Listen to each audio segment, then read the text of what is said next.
सभागृहामध्ये चर्चा करताना सन्माननीय सदस्य अनिल परब यांनी जी स्वतःची तुलना छत्रपती संभाजी महाराजांच्या बरोबर केली हे अत्यंत चुकीचं आहे। छत्रपती संभाजी महाराजांचा अवमान करणार आहे। त्यांना श्री सदस्य श्री परब हे जर स्वतःला छत्रपती संभाजी महाराजांच्या बरोबरीनं समजून घेत असतील तर हे कदापि महाराष्ट्रातली देशातली जनता हे सहन करणार नाही। श्री परब यांनी माफी मागितली पाहिजे,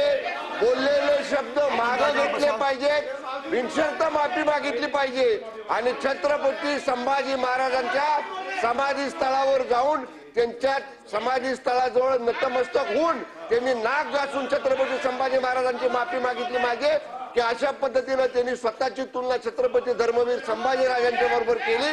नाही तर त्यांच्यावर कडक कारवाई या सभागृहाचे कस्टोडियन म्हणून आपल्या माध्यमातून त्यांच्यावर कडक कारवाई झाली पाहिजे अशी आमची